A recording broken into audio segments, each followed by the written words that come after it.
Welcome to the Great Detectives of Old Time Radio. From Boise, Idaho, this is your host, Adam Graham. If you have a comment, email it to me, box13@greatdetectives.net. Follow us on Twitter at Radio Detectives and become one of our friends on Facebook, facebook.com/Radio Detectives. I do want to encourage you to pick up your Great Detectives of Old Time Radio t-shirt or pullover hoodie. You can go to t-shirt.greatdetectives.net, get our regular Great Detectives of Old Time Radio t-shirt. You can also get our Yours Truly Johnny Dollar 70th Anniversary shirt at yourstruly.greatdetectives.net, or our Joe Friday Never Said Just the Facts Ma'am shirt at friday.greatdetectives.net. Well, now it's time for today's episode of Yours Truly, Johnny Dollar. The original air date, June the 16th of 1951, and this is the Arthur Boldrick matter. From Hollywood, it's time now for Edmund O'Brien as... Johnny Dollar. Hello, Mr. Dollar. This is Dr. Carr. Yes? Sergeant Wright had to go back to his office and asked if I would call you. Oh, I get it now. The Boldrick shooting. Sorry, I understood Dr. Stone was on the case. We've both been attending Boldrick.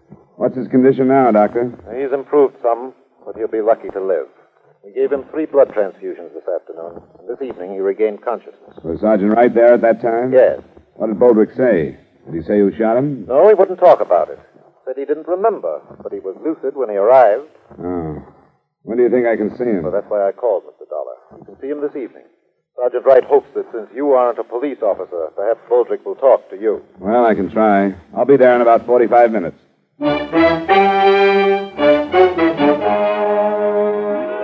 Edmund O'Brien in a transcribed adventure of the man with the action-packed expense account, America's fabulous freelance insurance investigator. Yours truly, Johnny Dollar.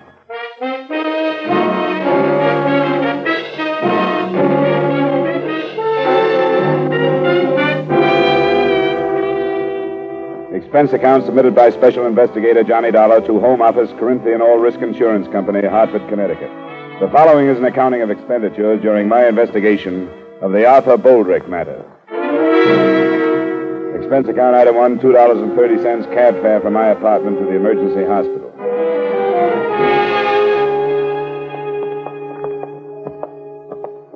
I wouldn't stay with him too long, Dollar. All right, Just Doctor. a few minutes. You'll be able to tell when he tires.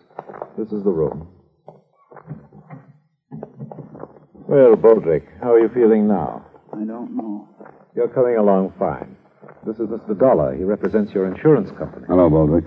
Sorry about what happened. Yeah. Mr. Dollar wants to ask you a few questions. I've told him not to stay too long, but if you feel tired, you can tell him to leave. I'll drop by and see you later.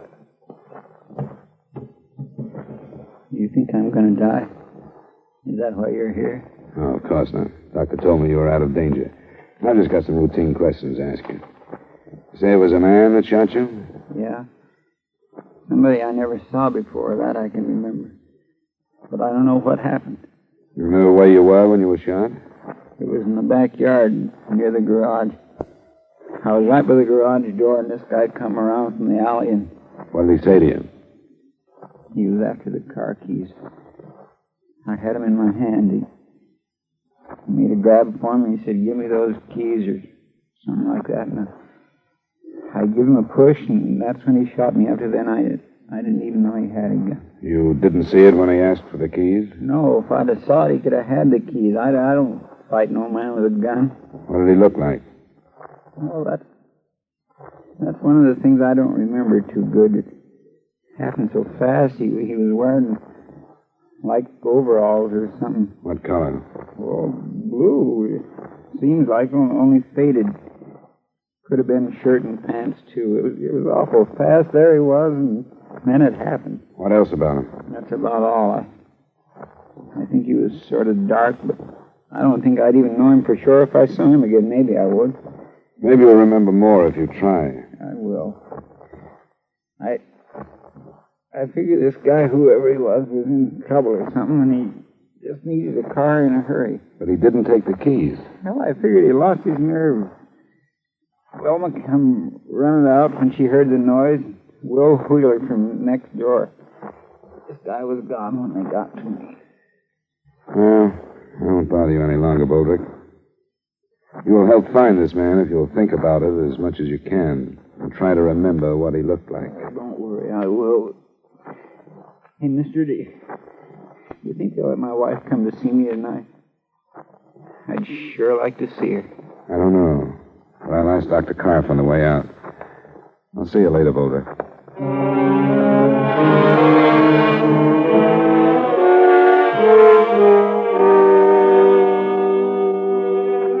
I made my report to the sergeant, and the search was started for a dark man dressed in a faded blue work clothes and possibly armed with a .25 caliber pistol or revolver. It was only 7 o'clock, barely dusk, so I cabbed out to the Boldrick address. It was a single-story, run-down house in a neighborhood we Hartfordians choose to call an older part of town rather than a slum. His wife was a work-worn woman who looked older than her 34 years. She led me into the backyard and showed me the garage that faced down an alley and the spot still stained where her husband had lain. It was here. Nobody was in sight when you got out here? I didn't see nobody. Neither did Will Wheeler. Your husband mentioned him. He lives next door? Yeah, that house. And this man must have run down the alley. Does it open onto a street at both ends of the block? Yeah. It runs clear down to Lawrence and up to about Cedar the other way. I should think that most of the people in the neighborhood would be home at that time. The time he was shot, wouldn't you?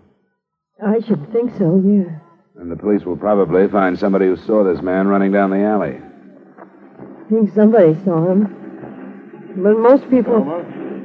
Everything all right? Yeah, Will. It's all right. Somebody's bothering you and you don't feel like it. Just tell me. It's all right, Will. He's from the insurance. My name is Dollar. You must be Mr. Wheeler. That's right.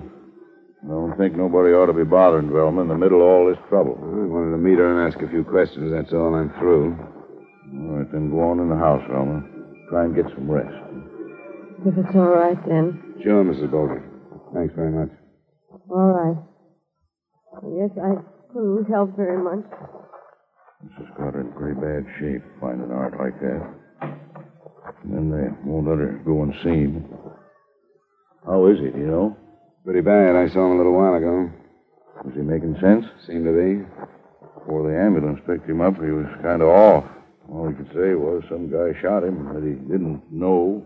Something about the car keys. But he told me, too. Yeah, this is a rotten neighborhood. It's full of rotten people. He isn't going to die, is he? They don't know. You didn't tell Velma that, did you? No, but I think somebody should before she reads it in the papers. One of the dangers is a wound he got in the last war. Yeah, in the lung. 2 slugs he took this afternoon may take care of the other one.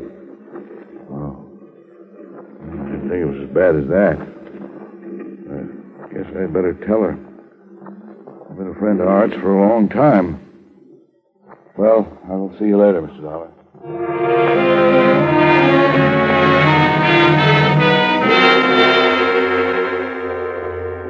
As I left the neighborhood, I noticed 2 police cars, so I knew Sergeant Wright's men were at work.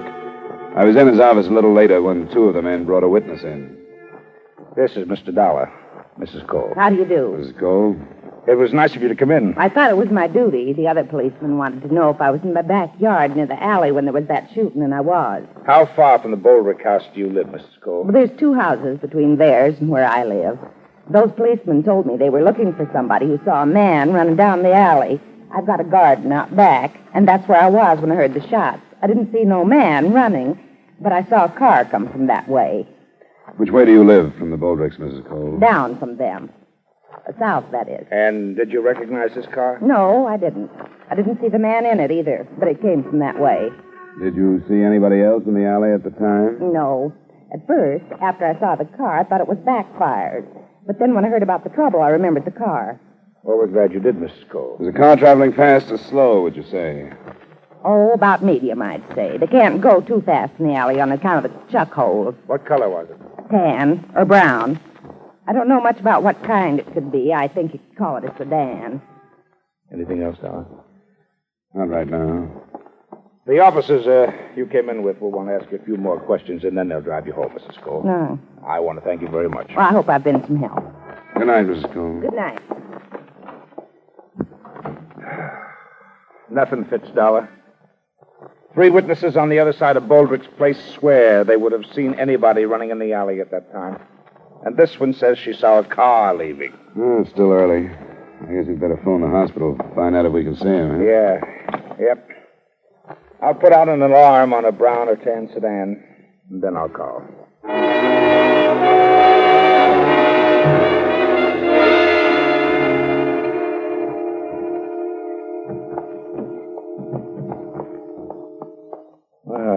Hello, Boldrick. How you feeling now? Not so good. How come they tell me I'm not strong enough to see my wife and then they let you guys come in? I want to see her. It'll only be a few minutes. We thought you'd like to know what they found out about the shooting. Sure I would. What? Well, enough to make us wonder if you're telling the truth about what happened. I don't get you. 3 witnesses who live in your block say that a man didn't run down the alley after the shooting. Well, I can't help what they said, can I? But another witness said she saw a car drive away. The more people we question, Boldrick, the less possible it seems that this man you talk about could have shot you. They'd have no reason to lie, so we've come back to you.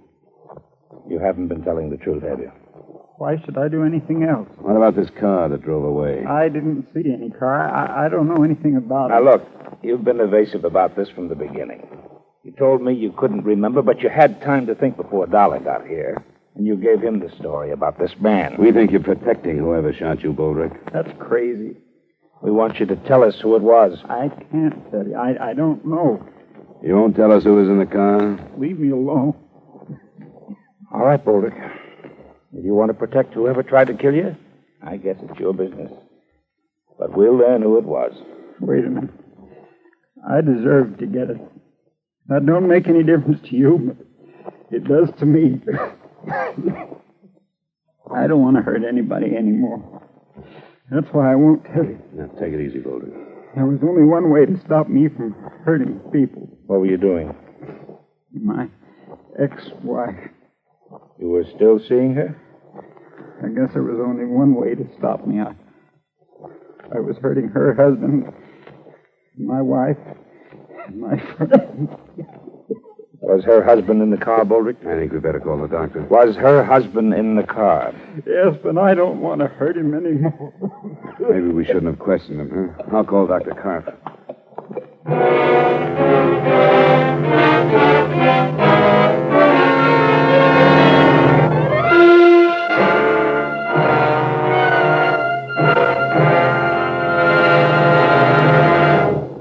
We will return you to the second act of yours truly, Johnny Dollar, in just a moment.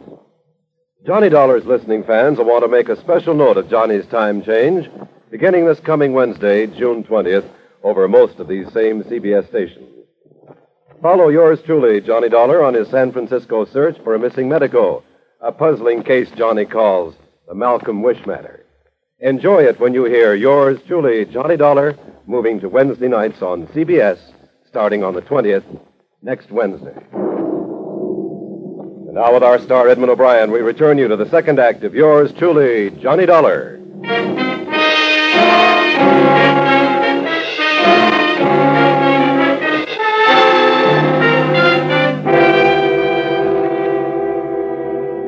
With Arthur Boldrick nearing the point of death, the next move was obvious.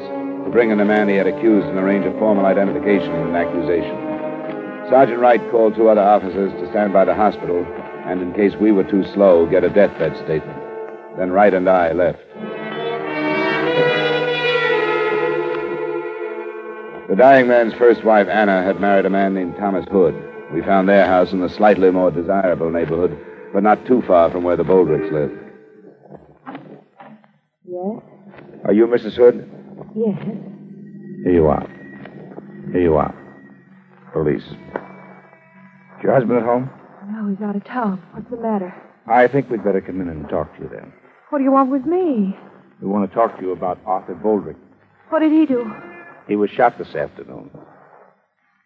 Now, may we come in? All right. This is Mr. Dollar. He's a private investigator. Mrs. Hood? Art is dead. No, but he's not expected to live. Why did you come here? We just left Boldrick a short time ago. He told us your husband shot him. Oh, no. No, he didn't. You said your husband was out of the city, Mrs. Hood. When did he leave? This afternoon. Why did he leave? He went on business. He's a salesman. He's out of town. He couldn't have shot him. What time did he leave? It was this afternoon. I think about 4 or so. He left this house about 4? I think that's when it was. Boldrick was shot a little after 5:30, between then and a 5:45. Is your husband's car a sedan or a coupe or what? Oh, sedan. What color? Tan. A sedan driven by a man and described as brown or tan was seen leaving the alley near where Boldrick was shot. It was seen a few seconds after the shots were heard. No. No, he didn't do it. I'd better sit down, Mrs. Hood. Come on, sit down. He didn't shoot him. I swear he didn't. I swear. You mean he approved of your saying Boldrick? He did. Who told you that? Boldrick. My husband didn't know. I know I was wrong. I shouldn't have seen him. That doesn't make any difference. Except my seeing him didn't have anything to do with whatever happened. Tom didn't shoot him because he didn't know about it. And he mustn't know. He mustn't find out. In spite of what you thought, it looks like he did know. Now, where is he, Mrs. Hood? We want to reach him tonight. I won't tell you. He didn't have anything to do with it. And I can't let him find out about Art and me. Mrs. Hood, according to the doctors, Boldrick won't live through the night. This is going to turn into a murder case. What we say to your husband about you isn't important in the least. Very few things are when it's murder. He didn't know. He didn't have anything to do with it. When do you expect to hear from him? I don't know. Sometimes he phones, but never the first day out. Usually to say he'd have to stay out longer than he expected to. We'll have to have more than that. We'll get in touch with his company. I wish you'd listen to me once more. I tell you, Tom didn't do it. If you talk to him, all you're going to do is bust up our lives. That's all you're going to do. Then I guess that's what we'll have to do. You ready to go, Dollar? By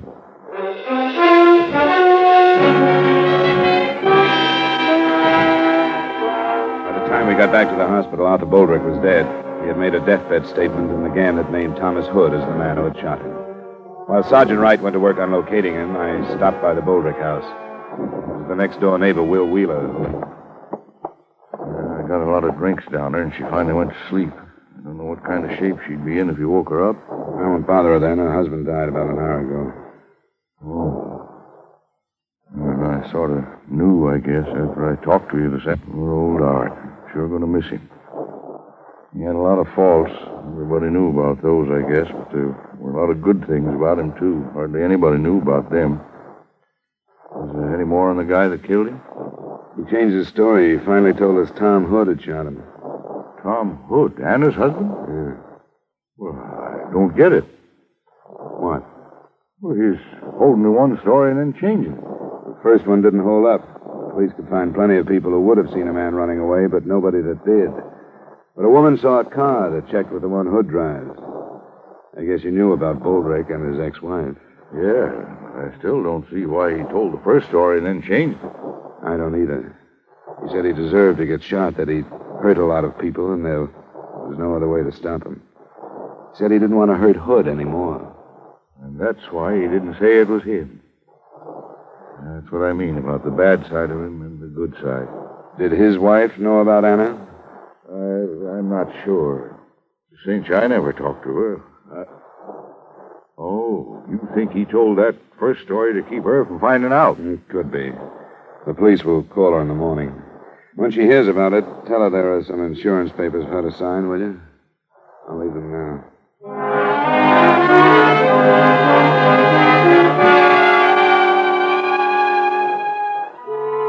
The next morning, when I phoned Sergeant Wright at 10, things stood pretty much the same. Thomas Hood hadn't been located. He supposedly had left for Boston, where he was expected to check into the Royce Hotel, but he never reached there. The Massachusetts police were alerted, and we were sure that part of it was covered.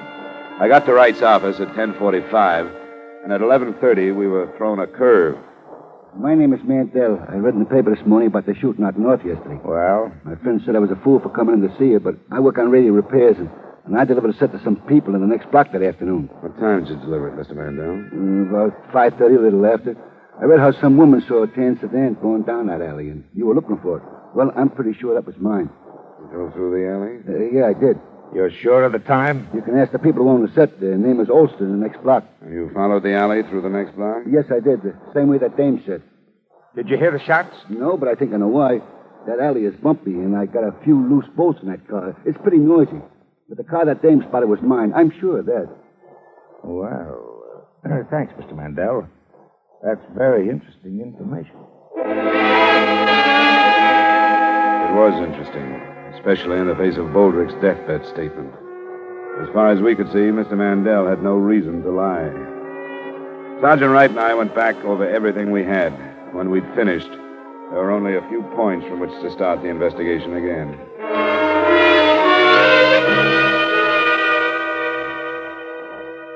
This is Sergeant Wright, Mr. Wheeler. I don't believe you've met. How do you do? How do you do? We hope Mrs. Boldrick is able to see us. Yeah, I think she's in pretty good shape. What, has anything new developed? Well, we think so, Mr. Wheeler. Where's Mrs. Boldrick? She's here, in this room. I want to talk to you, Velma. This here is Sergeant... Sergeant Wright. How do you do? Hello, Mrs. Boldrick. We want to cover this as quickly as possible. You know that your husband accused Thomas Hood of shooting him? Will told me. It was an... Do you believe it? Said so. You knew about him and his ex-wife? No. Not till Will told me about what he said when he was dying. You're sure of that? He never talked about Anna. Well, in spite of the fact that your husband accused Hood right up to the time he died, it looks like Hood didn't shoot him. Why would he say it? Must have been that he was trying to protect someone. But if you didn't know about him and Anna, he couldn't have been protecting you, because you wouldn't have had any reason to kill your husband. So, who do you think he was protecting, Mrs. Boldrick? I don't know. Wait a minute. Art told so many stories. I don't get it. The last one depended on a car. I told you about it. But it turned out not to be the one that Hood drove. What was the matter with it? Well, it looks like he was just trying too hard. Only one or two people could have really seen whoever killed Boldrick. We've covered the alley both ways. We've covered the houses across the alley where the killer could have slipped through. This house and yours, Wheeler, are the only ones we didn't bother to check. I can't do any more, Will. Wait a minute. What's the matter? I can't do any more. All right. I'm all right. All right. It wasn't my idea. I went as far as I could. It was his idea. Was it you he was protecting, Mrs. Boldrick? It wasn't her fault. I mean, anyone would have done it. He's over too far. Because of Anna. Because of Anna. Yes. What else?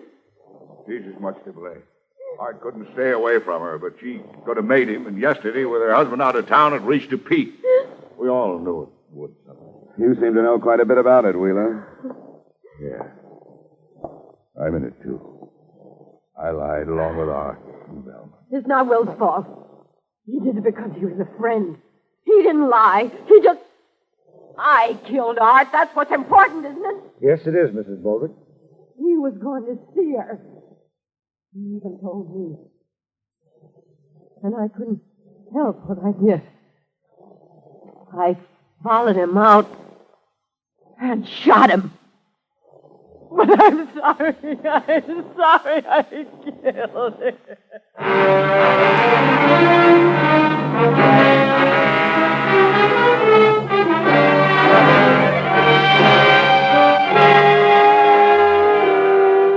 Expense account item 2, miscellaneous, $75. Expense account total, $77.30. Remarks? According to precedent, Mrs. Boldrick will probably get one of those widow's specials, from 3 to 20 on second-degree murder. That should have her out of prison in a little over 2 years. So the company has that length of time to figure out ways and means to avoid payment of her claim. Yours truly, Johnny Dollar.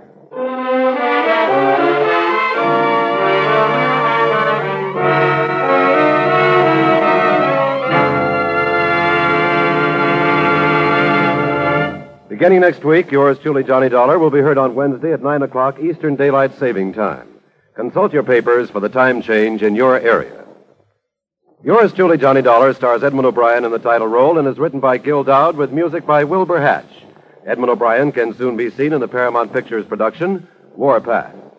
Featured in tonight's cast were Edgar Barrier, Parley Bear, Jeanette Nolan, John McIntyre, Wally Mayer, Virginia Gregg, Gene Bates, and Harry Lang. Yours truly, Johnny Dollar, is transcribed in Hollywood by Jaime Del Valle. This is Dick Cutting inviting you to join us next Wednesday at 9 o'clock Eastern Daylight Saving Time when Edmund O'Brien returns as Yours truly, Johnny Dollar.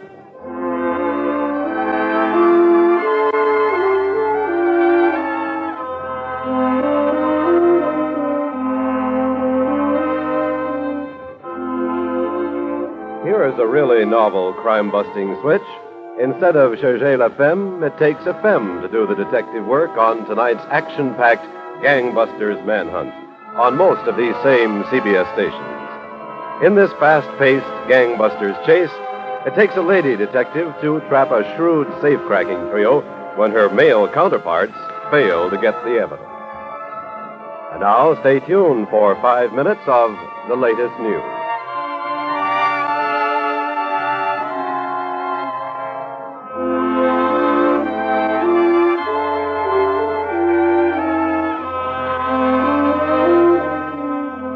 This is CBS, the Columbia Broadcasting System.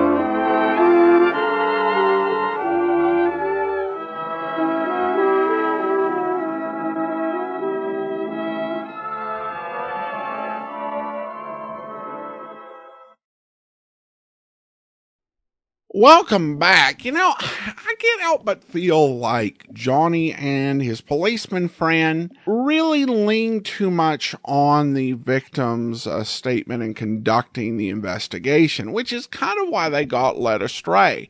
I know that a deathbed confession is definitely a very, it's a powerful piece of evidence.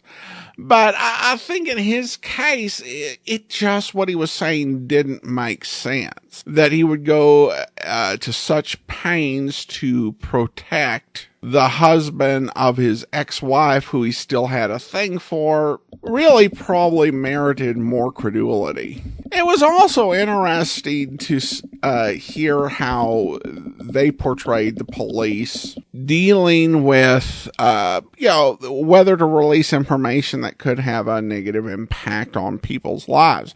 On Dragnet, they would tend to be understanding and reassuring as much as they could.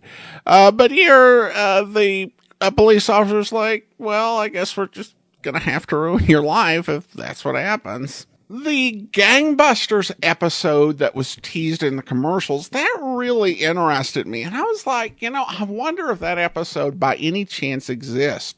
And so I went online to a site that has a lot of Gangbusters episodes, and I discovered there are no Gangbusters episodes at all in circulation for the entirety of 1951. So, no, it's not. And Gangbusters is one of those shows that had a big cultural influence. And you can see in comics and in movies, things that parodied or referenced Gangbusters, what a big influence it had on culture for, well over, 15, 20 years. But the radio series, it is mostly lost. There's enough episodes in circulation to give you an idea of what the series was like and what it was about. But again, just a massive amount of episodes missing. Vast majority of episodes are totally lost as of this recording. Well, I do want to go ahead and thank our Patreon supporter of the day, currently supporting us at the rookie level of $2 or more per month. Thanks so much for your support, Blaine. And that will do it for today. Join us back here tomorrow for Under Arrest, and we'll be back next Friday, another episode of yours truly, Johnny Dollar. In the meantime, send your comments to box13@greatdetectives.net. Follow us on Twitter at Radio Detectives, and become one of our friends on Facebook, facebook.com/Radio Detectives.